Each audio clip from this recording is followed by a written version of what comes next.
Long term দাবির মধ্যে আছে শ্রম আইন। তো এগুলো নিয়ে তো আমরা লং টার্ম আলোচনা করতে হবে। আমি তো একদিনে বসে শ্রম আইন ঠিক করে দিতে পারবো না।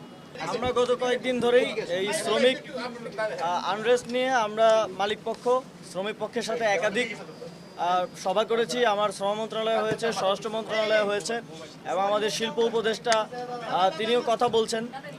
সকল শ্রমিক নেতৃবৃন্দের থেকে আমরা এটাই জানতে পেরেছি, গার্মেন্টস নন আরএমজি সবার থেকেই এটা জানতে পেরেছি যে এখন যেই আন্দোলনগুলো হচ্ছে, আমাদের শ্রমিক নেতৃবৃন্দ তো সবসময় শ্রমিক আন্দোলনগুলোর সাথে যুক্ত থাকেন। তারাই মূলত শ্রমিকদেরকে নিয়ে শ্রমিকদের ন্যায্য বিভিন্ন দাবি দেওয়া নিয়ে আন্দোলন করেন। 2023 সালে আমরা দেখেছি মজুরির জন্য তারা আন্দোলন করেছেন। তারা এই আন্দোলনের প্রকৃতিটা তারা নিজেরাও বুঝে উঠতে পারছেন না, কেননা এখানে কোনো নির্দিষ্ট দাবি উঠে আসছে না, কোনো নির্দিষ্ট দফা পাওয়া যাচ্ছে না। সেখানে তাদের যারা সাধারণত শ্রমিক আন্দোলনগুলোতে সংগঠিত করেন তারাও সেখানে সেভাবে নেই। সেখানে বহিরাগত লোকজনের আধিক্য দেখা যাচ্ছে। কিছু কিছু জায়গায় বেতন দেয়া নিয়ে মালিকপক্ষ বেতন দিতে দেরি করছে, সে কারণে আন্দোলন হচ্ছে।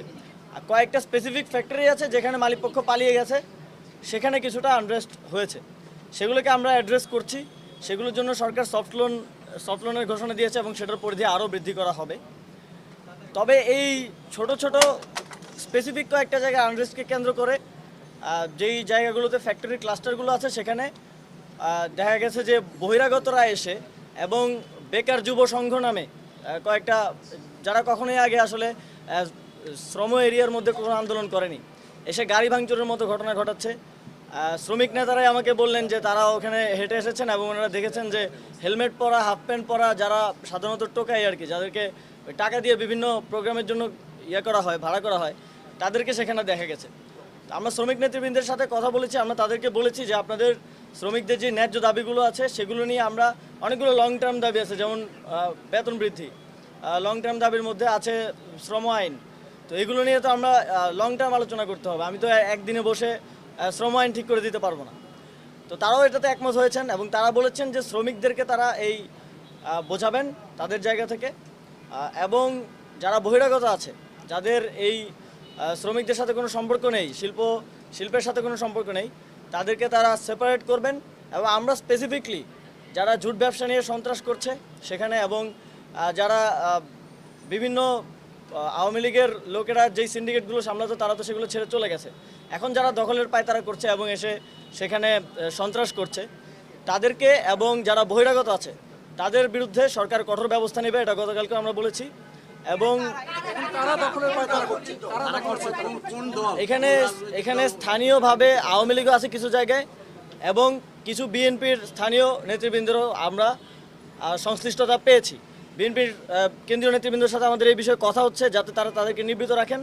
এবং স্থানীয়ভাবে আওয়ামী লীগের অনেকে থাকে না যে স্থানীয় প্রভাবশালী হিসেবে জুট ব্যবসার সাথে জড়িত, এখনও রয়ে গেছে, তাদের বিরুদ্ধে আমরা কঠোর অবস্থানে যাব। এবং অলরেডি আমাদের কাছে যে ইনফরমেশন আছে স্বরাষ্ট্র মন্ত্রণালয়ের কাছে, সেই ইনফরমেশনের ভিত্তিতে তাদেরকে অ্যারেস্ট করা হবে। এবং যেই জনদুর্ভোগ সেখানে তৈরি হয়েছে, সেই জনদুর্ভোগ আপনারা জানেন এটা হচ্ছে আমাদের আইনেই আছে, জনদুর্ভোগ সৃষ্টি করলে সেটার জন্য পুলিশ ক্যান টেক অ্যাকশন। এবং সেই জায়গায় আজকে থেকে অ্যাকশন শুরু হবে।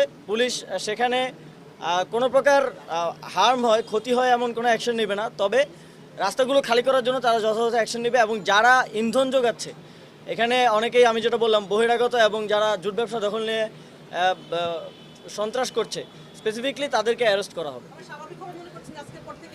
আমি মনে করছি স্বাভাবিক হবে।